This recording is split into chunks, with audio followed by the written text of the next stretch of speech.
Hello everybody, welcome to another True Review. Today I'm bringing you Pixel Heroes Byte and Magic on the Xbox One. It's priced at $7.99 in the UK and $9.99 in EU and US regions. And what we have is a very good side-scrolling old school RPG. You start the game off by picking the only quest available to you, of which is free. They're dubbed hard, brutal and insane difficulty levels, because this game is very unforgiving with it being a roguelike. So if you die, you lose all your characters and everything. So you start off in the tavern. You recruit 3 heroes from the initial starting classes and races. Ultimately there will be 30 which you can unlock, so there's an awful lot of different team combinations you can do here. You leave into the town. The town's a very traditional town. You can move left and right through it. You can visit the blacksmith, which sells weapons, the library, which sells your magic books, and the church, which sells your health potions and will resurrect your heroes should they have fallen in battle. You then have various other NPCs in the town as well. 2 of them at any one time will have a sub-quest. You have to complete 7 of these sub-quests before the final quest will open up to you. So you pick one of the 2 and then you prepare yourself for the battle ahead and set off on your journey. The journey into the wild then takes you on a road going from left to right, where you'll encounter 3 random events where you choose how to handle them. These can be as simple as meeting a group of bandits. You can decide to ignore them or attack them or give them what they want. There can be like a broken down cart. You can choose to help the person, rob the person, or just leave them be. And these choices you make, they do have multiple different outcomes. Just because you've picked that outcome once and then you encounter it on a second playthrough doesn't mean you'll get the same outcome. So they've had that bit of randomness in there to keep these dialogue choices fresh, and these can ultimately result in battles, or you're awarded golden XP, or even a magical item at certain points in the game. So it's a little bit random, but it can be very, very worthwhile, and like I say, keeps it fresh while you're journeying into the dungeon. So then we reach the dungeon itself, and it works in a similar basis, but however we're presented with 8 different rooms. Then you have to progress through all 8 rooms, and in each room you'll either encounter a battle or you'll encounter a chest. If it's a chest, it's usually a skill test that you have to undertake. The chest may be covered in a rockfall, so you need a character who's high on strength. So it'll give you each character's chance of success to actually perform that feat of strength or feat of dexterity, or whatever the characteristics needed to open it. And if you succeed, you usually get rewarded with a number of decent items. If you fail, you can attempt again, but you will have lost a massive amount of health due to the failure. So it's very, very, very tricky to decide what to do in those situations. Or you can just decide to ignore the chests completely. The battles are obviously the main crux of the game here. It's always 3v3. You always act first, and you'll choose to either use one of your 2 weapons, or you can use one of your special skills, which are on a cooldown timer, so you can't continuously use your special skills over and over. The enemy will then act with one of their people, and then it will go back to you, but you cannot pick that same hero you picked before. You have to pick a second one. So basically you can't act in 2 consecutive goes with the same hero. Now the battles, like I say, are the main focus of the game here, and for a game that looks so basic, there's an awful lot going on here. You have massive amounts of debuffs, such as armor up, armor down, magic resistance up, magic resistance down. There's sickness, there's burning, there's bleeding damage, there's curse, there's concealment. I'll just rattle a few off the top of my head there. There's an awful lot going on here. And this is where it gets to the main issue I have with the game.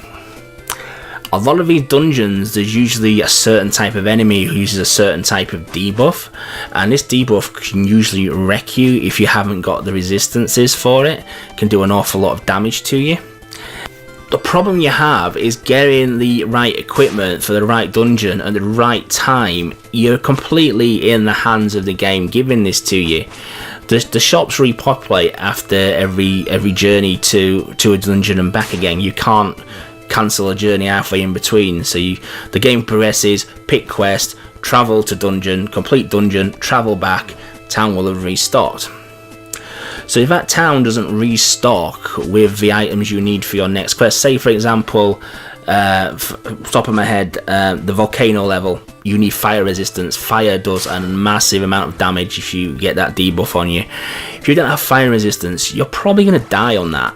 and the chances of you getting fire resistance is in the hands of the game, and that's where it goes wrong. There's no way to store items in between, so if you loot items in a dungeon, you have to throw them away or sell them, because you only can carry a maximum of 20, and the game won't let you progress to the next room or next encounter unless you go below that magical 20 number. And this is when it needs a storage facility in the towns, because you may have had all the equipment you need. I looked out and completed the first quest the other night. The last quest, apparently it turned out I needed confuse protection. Confuse, as you can imagine, confuses your cell, one of your characters, and the character has a chance to attack his own team. And all the enemies in this dungeon had the confuse debuff. And I somehow managed to scrape through and complete the adventure just by the very, very nick of my teeth, because I got some lucky drops and actually got some confused protection during the approach to that dungeon.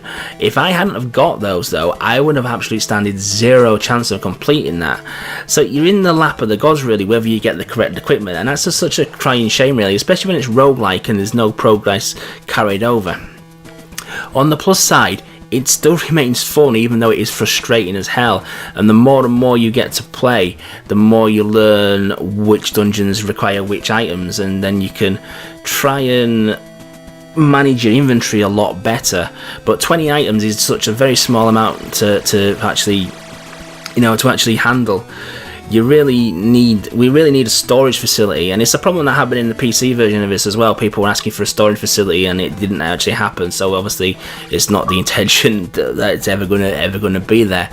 Nevertheless though, it is still a very fun, enjoyable game. The graphics are very, for pixel style graphics, they're really good. They're vibrant, colourful, and really, really enjoyable. The music's that classy pixel bit tunes to them, works again really, really well. The achievements are an absolute bloody nightmare. If you're going to 1000 point this, you have to complete the adventure with all the characters, all the classes, with certain combinations of teams which are obviously optimized. And this game, like I say, is brutal as hell anyway, so it's going to be a very, very tricky 1000 gamer score, and it's going to require a hell of a lot of investment into them, because at a minimum you have to complete an adventure with each and every character. So once you've got them unlocked, that's at least 10 adventures, with probably more really, because you're going to have to bring in characters who are strong and then chalk off a completion with a character that's weak as the third party member.